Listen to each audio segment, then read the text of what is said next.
Hello YouTube. This video is about books being split into multiple movies. Now I've been thinking about this for a while, about the past month, because I have been listening to the audiobooks of the Harry Potter series. So there's an example of a franchise where the final book was split into two parts. And during that time a lot of people groaned that, oh, this is just a cash grab, how can we make more money on this movie? And that seems to be a commonly held belief about when a book is split into multiple movies. Now, I'm not going to say that that is never the case. Sometimes it probably is, or at least the additional revenue they make from the movie is a factor, because when you have a book series and there's a finite number of books, those movie studios want to milk it for all it's worth. So that's certainly a factor in why books are adapted into multiple movies. But I want to talk about it from a story point of view, because I saw this graphic the other day. Now, of course, movie, tip of the iceberg, book, the rest of the iceberg. And I often think there is more to it than that. I think there are certain things that movies simply cannot convey. Movies are obviously a different medium, and what works in a movie wouldn't necessarily work in a book, and what works in a book doesn't necessarily work in a movie. Which reminds me of a couple movies that I saw a while back, Catching Fire and Ender's Game. But more recently, about a week and a half ago, I saw Mockingjay Part 1. So that's more to the point of this video. And also, within the last week or so, was the release of The Hobbit Part 17, or whatever whatever it's up to now, the final movie in that trilogy, where they took a relatively small book and adapted it into multiple movies and included all sorts of things from, I guess, the Silmarillion. And I have to say that I haven't really seen any of the Hobbit movies yet, so I won't be talking about them in this video, but I will talk about Mockingjay. So one thing in line with the graphic that I just showed about books being the rest of the iceberg and the movie just being the tip of the iceberg, I want to show this clip from Neal Stephenson, who, side note, huge fan of the Neal Stephenson books that I've read, such as Snow Crash, Diamond Age, Dreamdy, Anathem, still finishing Cryptonomicon, but this is him talking about why his books aren't made into movies. My books, ever since I would say Snow Crash, are simply too long to be made into movies. It's just as simple as that. A short story is about the right length to make into a movie. A novel of any length is more of a stretch, and when you start writing big novels or series of novels, it simply isn't possible to do a movie adaptation. Now, as I've listened to the Harry Potter audiobooks, I have been watching the movies once I finish a book. So I have the story fresh in my mind, and I can see, okay, they changed this, and they removed this subplot, and they changed this character, and all of the changes and what's left out, and how they streamlined the story. Because regardless of whether or not with a Neal Stephenson books can become so complex that it's almost impossible to streamline into a movie. They're too long, too many plot threads. But when they do attempt to adapt a book to a movie, there's always things that are going to be left out, and you're going to get a completely different sense of the story. And just to stick with Harry Potter for a moment, I don't know how many of you have seen the Cinema Sins, but there's one on the Chamber of Secrets. This page about the basilisk clearly states that the crowing of the rooster can kill it. But instead of seeing that important information, Harry focuses on the spiders flee from it and ends up going into the Chamber of Secrets completely roosterless. So, in the book, it's just one of the change examples. The thing about the rooster is explained. So Ginny was under control of Lord Voldemort, right? Okay, let's all geek out for a moment. And she kills all of the roosters at Hogwarts.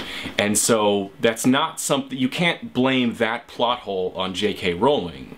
And I don't even think you can necessarily blame it on the filmmakers either, because if you watch, there's a scene where Hagrid goes into Dumbledore's office to defend Harry and say that he couldn't have been behind the attacks, and in his hand he has a dead rooster, but you only see it for one shot. And I think that they were going to include that in the movie, and then there's like, you know, there's just not time for that, and who's gonna bother to read, you know, the lines above and below about the cry of the rooster killing the basilisk anyway, so let's just take that whole thing out of the movie. No one's going to miss it, that sort of thing. So it seemed like they made some half-hearted attempt to include that part of the plot in the movie. Another example that just comes to mind off the top of my head is that in the Goblet of Fire, it's Dobby the house elf who gives Harry the gillyweed for the second task in the Triwizard Tournament. I'm sorry, just geek moment here. And in the movie, they just cut Dobby out of the movie, so they have Neville Longbottom give him the gillyweed, which didn't happen in the book. In fact, in the book, Barty Crouch Jr. said, you know, if you would have found it yourself, if you just asked Neville Longbottom, because I gave the book to Neville, because Neville's all into herbology. Anyway, so lots of little plot details end up getting left out when the books are streamlined and adapted into movies. With the example that I just gave, that's one of those interesting situations about the reasons in which there are differences between the book and the movie adaptation.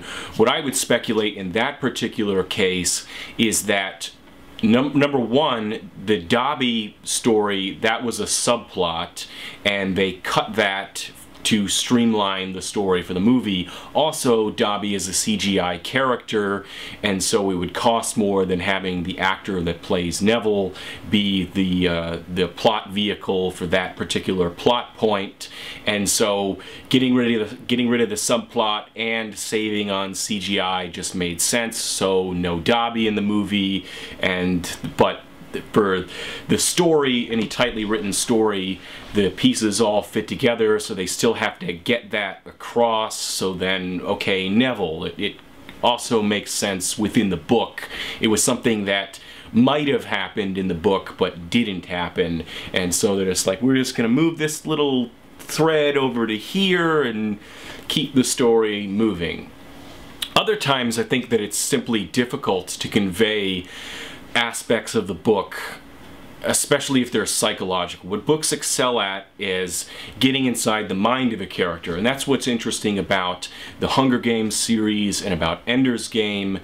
The Hunger Games and Ender's Game are both written in the... well, the Hunger Games is written in the first person. I'm sorry, the Ender's Game is not written in the first person, unless I'm forgetting, which I don't think I am. So both deal with the psychology of the central characters, and one thing that I noticed watching Catching Fire a while back was that there's a certain death in the movie, and I remember that death being very poignant in the book. And it was not only because of the way that the death was described, but because of all of the detail that went in to establishing the relationships between the characters. In the movie, all of that was truncated. So in Catching Fire, they just left out a lot of the backstories of the other former victors who had once again become tributes in the movie. And in the book, they're on the train and they're watching all of this video of how all of these previous victors won their Hunger Games, and you learn about the relationships between Finnick Odair and what was her name? Was it Molly? I don't think her name was Molly. The character who runs into the fog and dies. And so you understand in the book the relationship between those two characters, and so the death is much more poignant, whereas watching the movie it just seemed like, oh, it just sort of happened.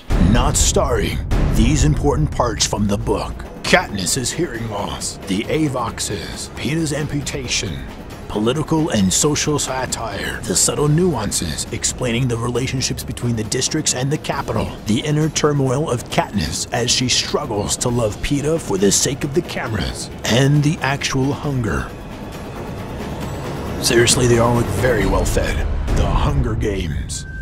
And another example, of course, I know this is a sort of a sidetrack, not really dealing with the splitting books, but it's sort of in the same vein, is in Ender's Game. Towards the end of the movie, it's made very clear in the final battle that Ender is just completely fed up with battle school and command school and the mind games that the teachers are playing with him, how hard he's being pushed.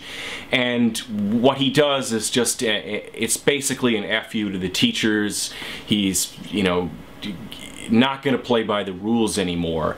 In the movie, it comes off a bit more as, oh, and Ender has come up with yet another clever strategy, rather than what it was, which was an act of total defiance and really desperation and screw this on the part of Ender. And of course, there's even more layers to it if you've read Ender's Shadow, because Bean knows that they are actually fighting the Formics, but Ender doesn't know, and Bean knows that Ender doesn't know, and so there's all even more layers to it in that way. And again, books can get into the psychology of the character in a way that movies kind of just gloss across the surface. So I think that's one of the reasons people are often disappointed with movie adaptations of books, even if they remain relatively true to the books, and also why there's changes to the books that make practical sense for the filmmakers for budgetary reasons, for reasons of streamlining the story, in which they have to depart from the story of the book. So returning to Mockingjay, overall, I think that the film adaptations of the Hunger Games series are great, and in the scenes in which there is exposition explaining parts of the world which Katniss is not witness to, because again, the books are all in the first person, so anytime you see a scene in the movie with President Snow or something else where Katniss is not there to witness it, that is something which the movie is putting in for the benefit of the audience of the movie that is not a part of the book. I think those are all extremely well done and fit in perfectly even if they weren't a part of the books. But with Mockingjay, there is a cliffhanger at the end of Mockingjay Part 1, as you probably could guess, and knowing the rest of the story in advance, I personally felt that it was a somewhat odd place to end the story, and it didn't really hook me into what I knew to be the rest of the story. So if you've never read the books and you go in and you see this, where they end Mockingjay Part 1, it might be a big dramatic cliffhanger, but spoiler alert, it's not that huge of a plot point in the rest of what's to come in the second part of the story. To return though to the central point of this video, with Mockingjay, as you all recall from 3rd grade English, stories have structures, and to attempt to split that story into 2 parts may create structural problems.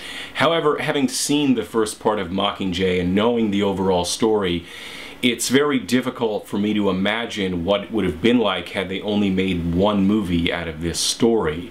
They would have had to have crammed a lot into the story, and there's still plenty more major plot to come in the second movie. Splitting a movie into multiple parts gives the plot room to breathe, and so they don't have to cram everything into a single movie and take out and rearrange all sorts of things in order to make it fit into the 2.5, 3 hours of a movie. Now, one interesting case is the Lord of the Rings trilogy. Some of you may already know this, some of you might not, but when Peter Jackson first started pitching it to movie studios, they had envisioned it as a single movie. We'll call it the omnibus version of Lord of the Rings, because they didn't believe they could get a 3-movie commitment from a movie studio. And fortunately for all of us, New Line Cinema said, you know, this is a great idea, but isn't this a 3 books? So shouldn't you make 3 movies? And Peter Jackson's like, hell yes, I'll make 3 movies. And it's funny to think about now, that the idea that it might have been only 1 movie, because you have the extended editions with, you know, an additional 45 minutes of content on each of them that bring the running time of each movie to over 3 hours, and people enjoy those. I have the extended edition of the movies, and of course you have people who will sit there and watch all 3 movies in the extended form in one sitting, basically, and watch one like 10-hour movie.